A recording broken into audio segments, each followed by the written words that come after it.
Hello everyone. आज हम श्वास रोग के बारे में पढ़ेंगे डिप्निया, जो कि एक वात कफ प्रधान व्याधि है। श्वास रोग में प्राण व श्वास में अवरुद्ध होने से नियमित रूप से जो होने वाली श्वास प्रश्वास प्रक्रिया है उसमें बाधा आने लगती है और उसके कारण श्वास उच्छ्वास में कष्ट होने लगता है रोगी को। फिर आता है निरुक्ति। निरुक्ति में जो है श्वास जीवनी धातु में घय प्रत्यय लगकर श्वास शब्द बनता है। वात कफ प्रधान व्याधि है, तो वात और कफ को बढ़ाने वाला जो भी आहार विहार हम करेंगे उनसे ये दो, जैसे वात प्रकोपक निदान क्या है? धूम, अति व्यायाम, अति मैथुन दौर्बल्य, वमनादि अतियोग, शीतल जलपान, रुक्ष अन्नपान सेवन। और फिर कफ प्रकोपक निदान क्या क्या? तिल तेल मांस दिवा स्वप्न, शीत स्थान निवास, शीतल जल स्नान, दही सेवन और विष्टम्भी और विदाही अन्न। अन्य निदान क्या है? पांडु, छर्दी, अतिसार, अल्सर, विशेषिका, रक्त पित्त, ज्वर, विष आदि रोगों में श्वास जो है एक लक्षण के रूप में दिखता है। देन उसकी संप्राप्ति। संप्राप्ति है इसके जो है हिक्का के समान है एकदम। जब आप हिक्का पढ़ोगे तो यही सेम संप्राप्ति आएगी, एक दो पॉइंट उसमें डिफरेंट हो सकते हैं।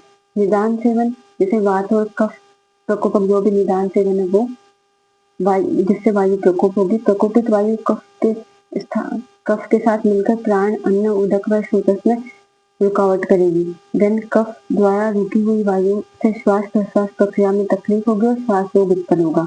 फिर इसके संप्राप्ति घटक अगर आपको संप्राप्ति याद है ना, तो संप्राप्ति से आप संप्राप्ति घटक लिख सकते हो आराम से। जैसे आपको दोष पता है कि ये वात कफ प्रधान व्याधि है, तो वात और कफ। वात में आप प्राण वायु और उदान वायु, कफ में क्लेदक और बोधक कफ। देन दुष्टि क्या है? रस धातु और धातुमल क्या है?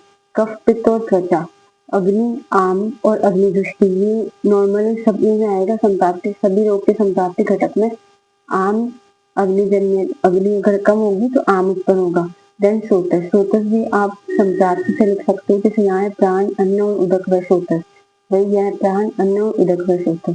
देन उद्भव स्थान, ये सबसे पहले कहाँ से स्टार्ट होता है? देन ये आमाशय से स्टार्ट होता है। संचार इसका कहाँ होता है? प्राण व स्रोतस में। और इसका व्यक्त स्थान क्या है? आश्चर्य, ग्रीवा, पृष्ठ और पार्श्व। व्याधि स्वभाव का ये एक्यूट व्याधि है।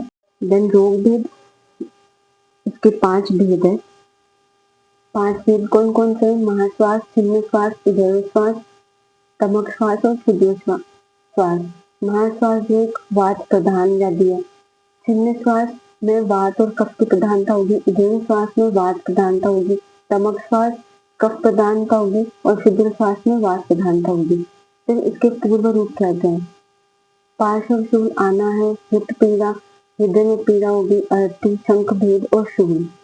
फिर इसके लक्षण क्या है? विशिष्ट लक्षण, जैसे महाश्वास होता है, इसके महाश्वास में लक्षण क्या क्या देखने को मिलेंगे? नेत्र मुख में विकृति आ जाना, मतलब रोगी जो है नेत्र से रूप को अच्छी तरह ग्रहण नहीं कर पाता है। मलमूत्र का निर्गमन बंद हो जाना। जो रोगी ऊंचे श्वास को खींचता है, वायु की ऊर्ध्व गति हो जाने के कारण उच्च शब्द के साथ दुखी होकर ऊंचे श्वास को खींचता है। देन छिन्न श्वास, इसमें क्या है? रोगी रुक रुक कर श्वास लेता है या श्वास बिल्कुल बंद हो जाता है। मर्म स्थान काट दिया, ऐसी वेदना होती है। फिर श्वसन रक्त एक लोचन, मतलब कि श्वास लेते समय एक नेत्र रक्त वर्ण की हो जाती है। और ये क्वेश्चन भी आ रखा है पहले पीवाईक्यू में। शरीर क्षीण एवं वर्ण विकृत हो जाता है। आना है मूर्छा, स्वेद और दाढ़, शीघ्र ही अपने प्राण त्याग देता है रोगी। देन ऊर्ध्व श्वास, रोगी के श्वास में स्रोतस का मुख कफ से आवृत रहता है। उन स्रोतों में वायु कुपित होकर पीड़ा पहुंचाती है।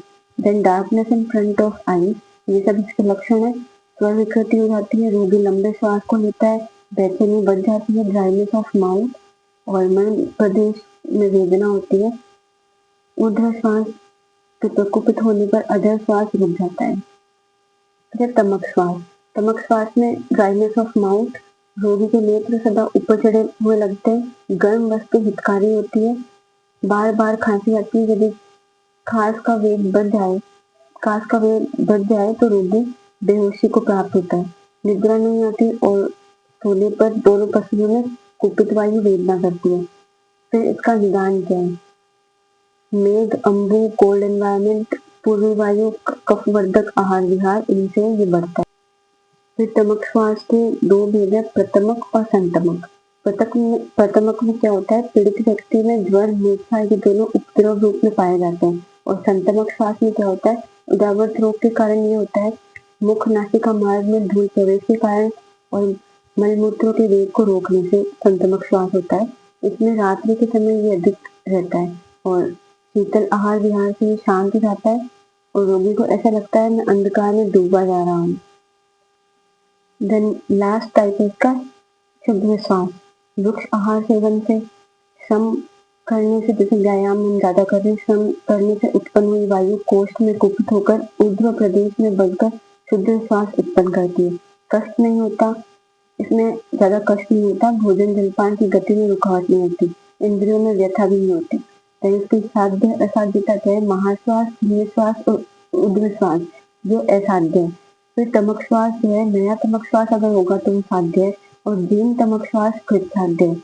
जब दुर्बल रोगी में अगर तमक श्वास होगा तो वो असाध्य है और शुद्ध श्वास साध्य है। तो इसका उपद्रव कॉम्प्लिकेशन क्या बताया, ये जैसे सूखी घास में हम आग लगा देते हैं तो वो बहुत जल्दी जल जाती है, उससे इसको कंपेयर किया है कि अगर श्वास के रोगी में जल्दी अपन अगर उपचार नहीं करते तो प्राणों का नाश कर देता है।